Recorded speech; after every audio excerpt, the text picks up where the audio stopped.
أعوذ بالله من الشيطان الرجيم. بسم الله الرحمن الرحيم. السلام عليكم ورحمة الله وبركاته. الحمد لله نحمده ونستعينه ونستهديه ونستغفره ونعوذ بالله من شرور أنفسنا ومن سيئات أعمالنا.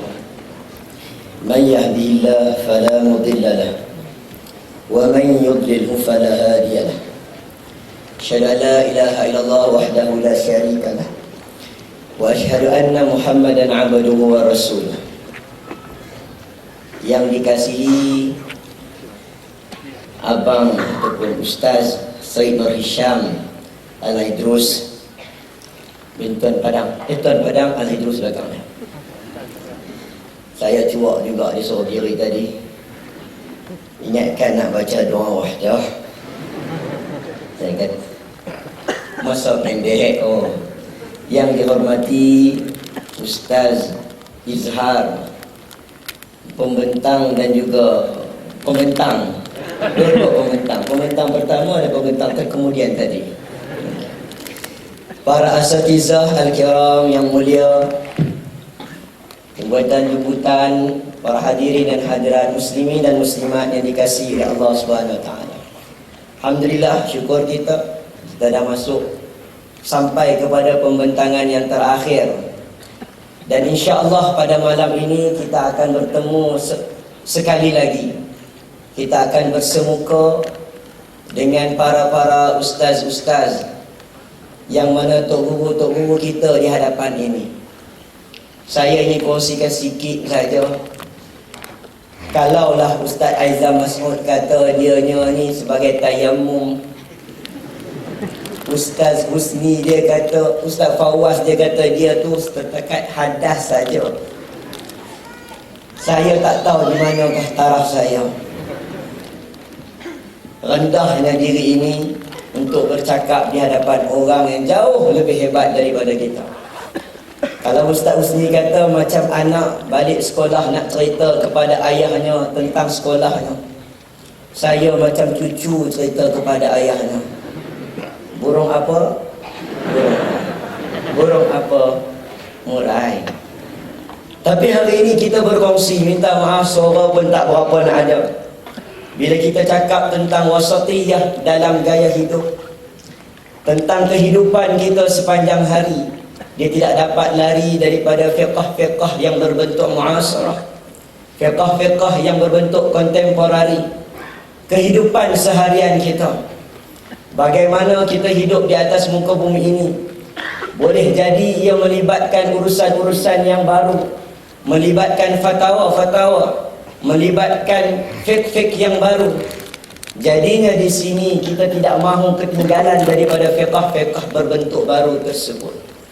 Gaya hidup Rasulullah sallallahu alaihi wasallam ada hikmah pada zamannya, ada cara pada zamannya.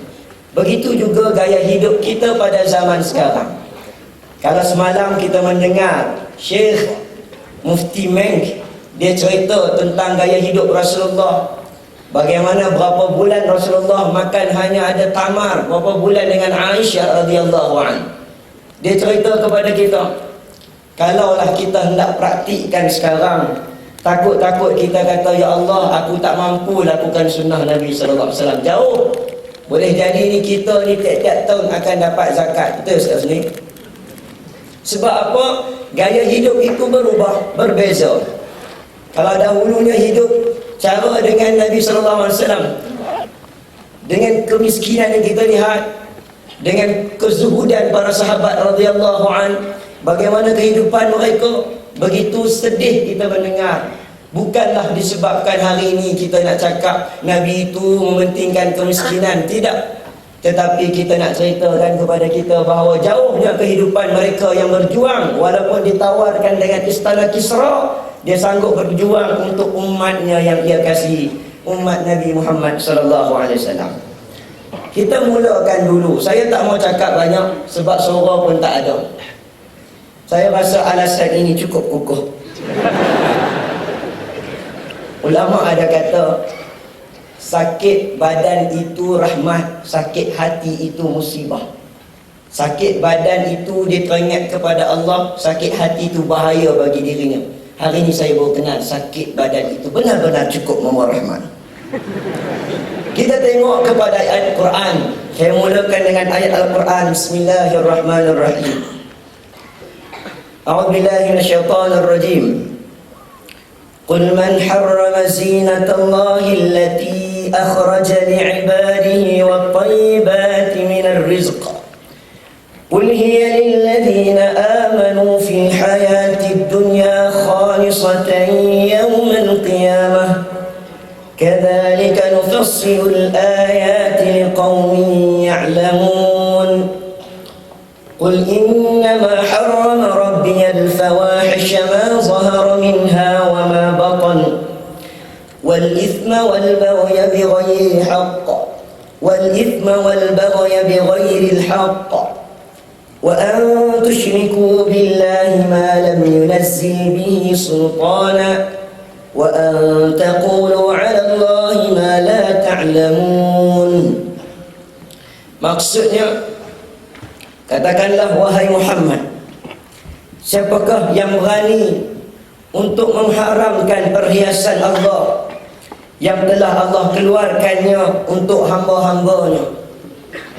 Demikian juga benda-benda yang baik, lagi halal daripada rezeki-rezeki yang dikurniakannya.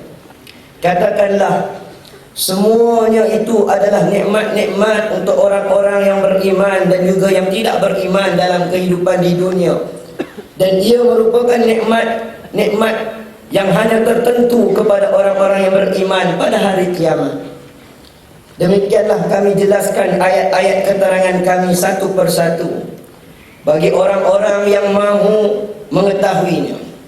Katakanlah, sesungguhnya Tuhanku hanya mengharamkan perbuatan-perbuatan yang keji, sama ada yang nyata atau yang tersembunyi, perbuatan dosa, perbuatan menceroboh dengan tidak ada alasan yang benar.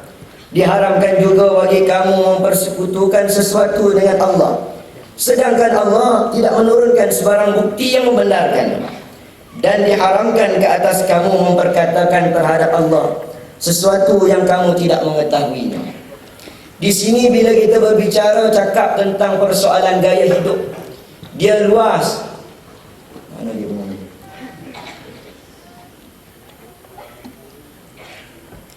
Luas perbahasannya, sangat-sangat luas. Tetapi apabila dibincangkan dengan Ustaz Izhar, kenapa Ustaz? Gambar kucing. Hanya beberapa skop yang kita akan bincangkan pada hari ini. Gaya hidup ni macam-macam. Gaya hidup ketika kita bersukan, bagaimana hendak berhibur, apakah wasatiyah dalam berhibur, apakah wasatiyah dalam bersukan, apakah wasatiyah dalam berpakaian, apakah wasatiyah dalam pemakanan, apakah wasatiyah dalam perhiasan tubuh badan. Macam-macam. Segalanya yang ada dalam gaya hidup itu kita akan bincangkan kalau ikutkan hati. Namun beberapa subtopik yang akan diterangkan oleh Ustaz pada hari ini, saya ni cakap sikit saja, sebab tadi Ustaz macam tak berapa nak puas cakap nampak gayanya. Bila kita cakap tentang wasatiyah dalam gaya hidup, Islam dia ada garis khusus, kaedah usul fiqh yang biasa. Kaedah yang biasa yang orang bincangkan, al-aslu fil asya al-ibahah. Apa hukum makan char kway teow? Kita boleh tahu hukum dia harus. Kalau niat makan char kway teow nak buat tahajud, dapatlah pahala. Kita tahu benda-benda yang harus, tak ada masalah.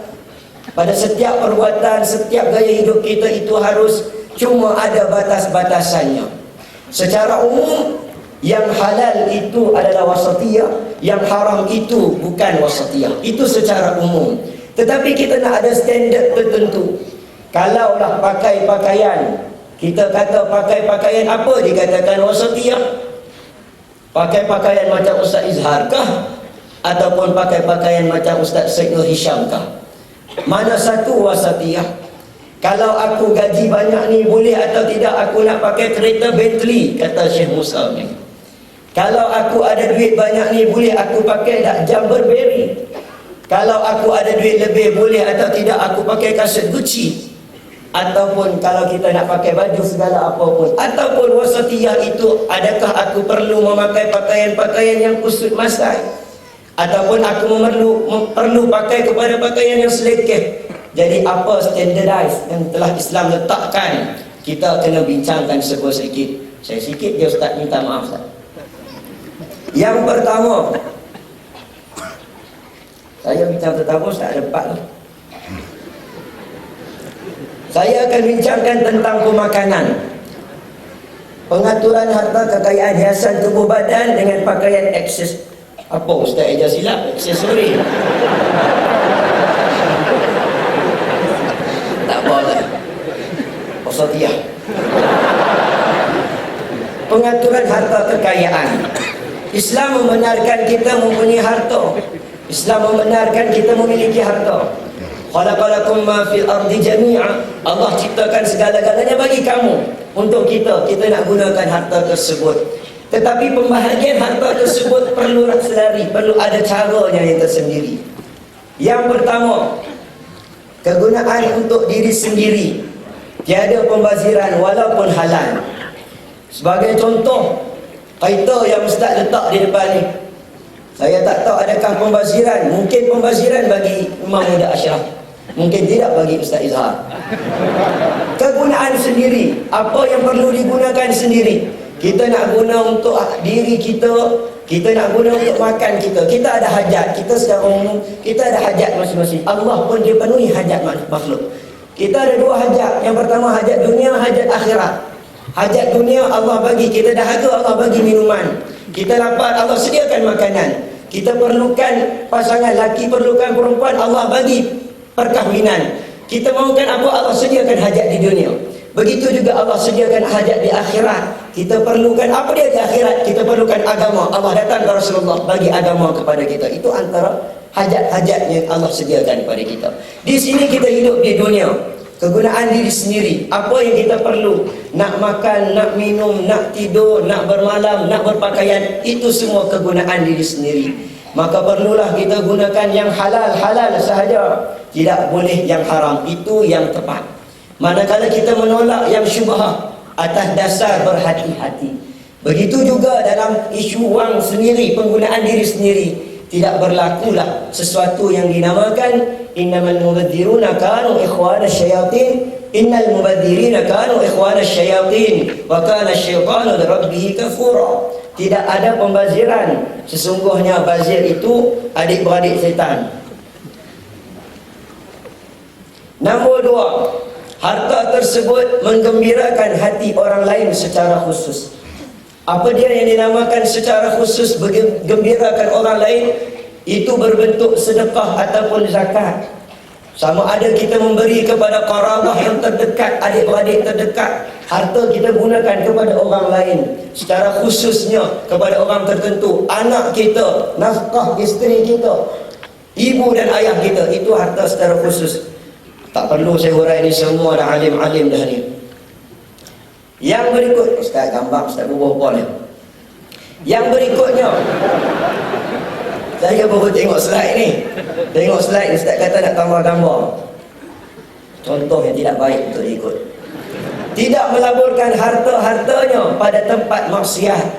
Harta yang digunakan, yang Allah beri kepada kita, kita laburkan pada tempat maksiat. Pelaburan dalam perjudian, pelaburan dalam tempat-tempat yang tidak dibenarkan syarak. Boleh jadi Ustaz Zaharuddin dia lebih tepat tentang pelaburan-pelaburan yang tidak dibenarkan. Kita ni kadang-kadang kita melabur dulu duit, baru nak call Ustaz Zaharuddin halal ataupun tidak. Bukan call dulu baru melabur. Kita melabur dulu baru kita call Ustaz halal ataupun tidak. Ustaz tu nombor 2, kaya tu nombor 1. Bila mana kita dah melabur ribuan duit, dah melabur banyak duit, tiba-tiba Ustaz tu kata tak boleh, transaksi itu dan skim itu semua salah, haram.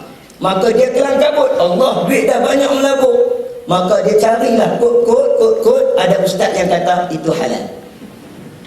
Boleh faham kita punya konsep? Sebab itu kita ini mengutamakan yang halal dahulu. Cari yang halal dahulu, baru melakukan pelaburan. Ataupun kita gunakan duit-duit kita kepada tempat-tempat yang tidak diredai oleh Allah Subhanahu Wa Taala. Harta ini kita bukan nak kata kita ni guna ni sampai jadi orang kata apa, tak guna langsung. Guna untuk benda-benda yang kita kata ni untuk agama saja. Tidak semestinya begitu. Tak semestinya pula kita nak tunjuk kita ni terlalu warak sampai tak guna langsung. Simpan duduk dalam beg. Tidak begitu. Saya takut saya bentang silap Ustaz tengok macam pesyarah. Kesal. Bak betah ni dia tulis gabung saya sikit-sikitnya. Macam dalam lagu Hamba-Mu tu. Saya tak menyanyi pun. Hu kat belakang je. Macam tu lah betah ni. Betah ni pun macam tu. Ustaz tulis saya tolong sikit-sikit dia tambah. Buat footnote. Okey lah juga tu. Kita bukan nak cerita tentang penggunaan harta ni kita sampai zuhud, sampai tak boleh buat apa. Sebab ada hadis sahih. Bagaimana seorang lelaki bertemu dengan Nabi SAW. Lelaki itu datang dalam keadaan yang cukup dhaif. Nampak kesan badan pakaian dia nampak dhaif. Lalu Nabi SAW tanya pada dia, engkau ada sumber rezeki, apa yang kau dapat sumber rezeki engkau? Ataupun kita tanya, kau kerja apa? Macam lebih kurang macam tu. Lalu dia jawab, aku ni ada unta, ada kedai, ada kambing, ada bisnes. Maksudnya dia orang yang kaya. Nabi jawab, Nabi tengok dia pakaian dia tak sesuai dengan taraf pekerjaan dia. Nabi kata Allah suka kepada orang yang mana dia bagi nikmat, dia tunjukkan nikmat tersebut. Dia tidak saja-saja bagi nampak dia susah, saja-saja bagi nampak dia susah. Dia tidak begitu. Tapi dia tunjukkan Allah bagi banyak ni, inilah kadar aku.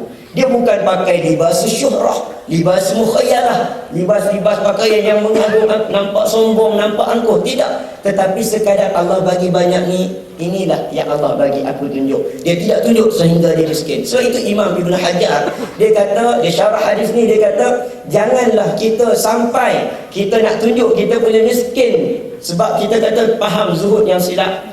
Dia baca hadis kun fid dunya ka'annaka gharib aw 'abir sabil. Dia baca hadis tu kita kena jadi di dunia orang yang pelik. Tidaklah sampai kita tunjuk kita miskin, kata Imam Ibn Hajar, sampai orang tidak boleh mengagak. Orang miskin sampai tak boleh kenal. Yang mana satu aku nak minta tolong dekat dia, yang mana satu aku tak boleh minta tolong dekat dia. Orang miskin nak minta tolong, dia tengok semua pakat duk berlakon jadi miskin. Dia nak minta tolong pada siapa?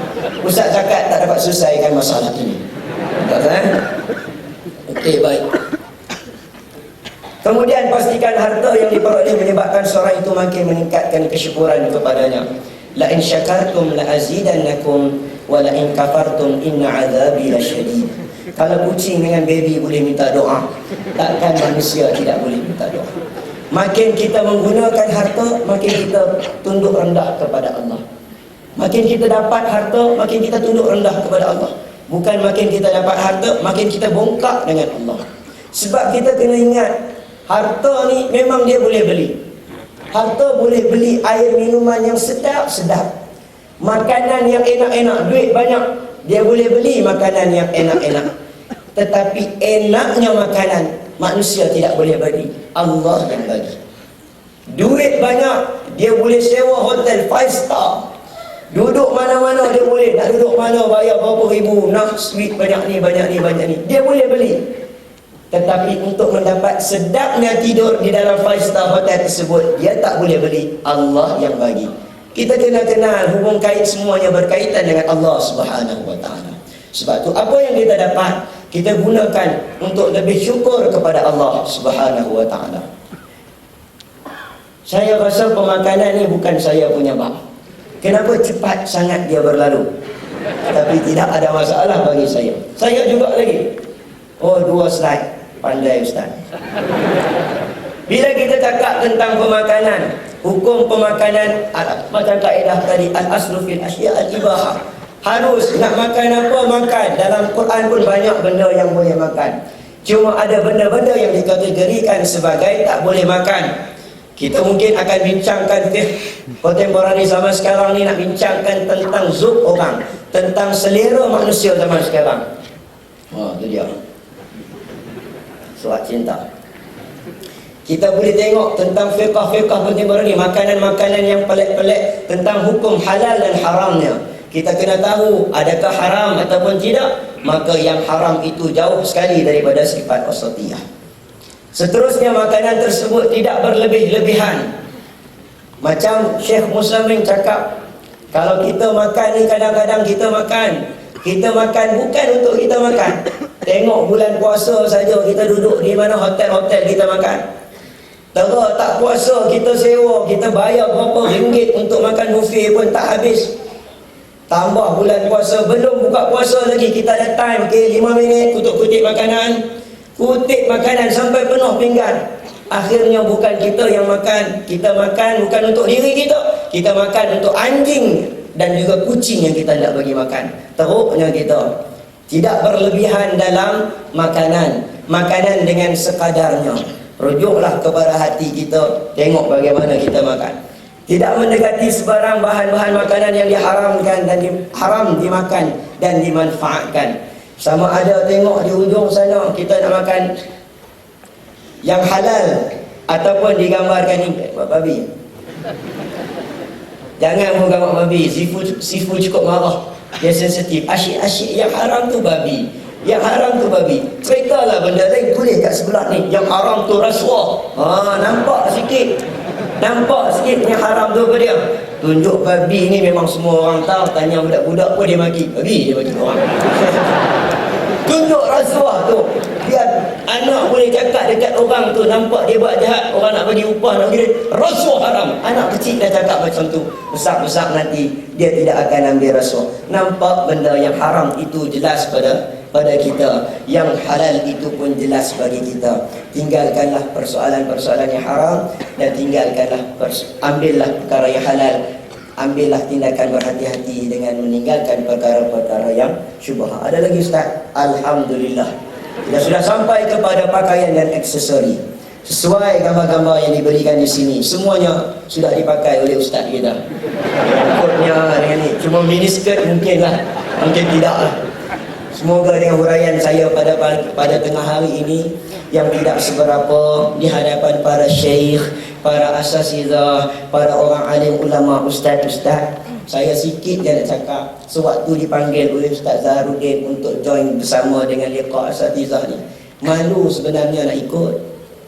Siapalah kita untuk memberi pandangan, tetapi kita datang sebagai mustami', mendapat tempias-tempias mutiara-mutiara yang mana dikeluarkan daripada mulut-mulut orang-orang yang soleh ini. Seolah-olah mutiara tersebut tak tercapai tangan kita ni, kita menadahnya. Di sini juga penghargaan kepada orang muda sebenarnya. Tengok dalam dewan ni ramai orang muda, ramai betul orang muda.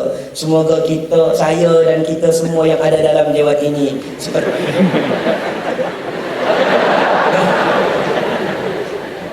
semua anak muda, semua muda yang berada dalam dewan ini tergolong di kalangan innahum fityatun amanu bi rabbihim wa zidnahum huda. Sebenarnya mereka itu anak muda yang diberikan beriman, mereka itu diberikan hidayah oleh Allah Subhanahu wa taala. Sama-sama kita doa amin, kita menjadi anak muda yang baik dan menuruti jejak langkah para ulama. Assalamualaikum, mohon maaf silap datang daripada saya dan baik datang daripada Allah Subhanahu wa taala. Assalamualaikum warahmatullahi wabarakatuh.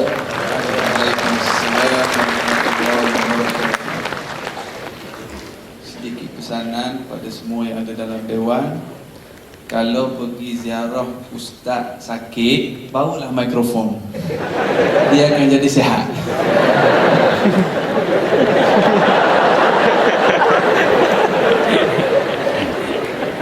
Di hujung tadi Ashraf sebut tentang makanan. Sebelum saya pas ke Ustaz Ilham, pengalaman ketika kami bersama dalam imam muda dulu, antara tugasan imam muda, kami bawa grup-grup imam muda ni pergi inspect tempat-tempat sembelihan yang ada cop halal.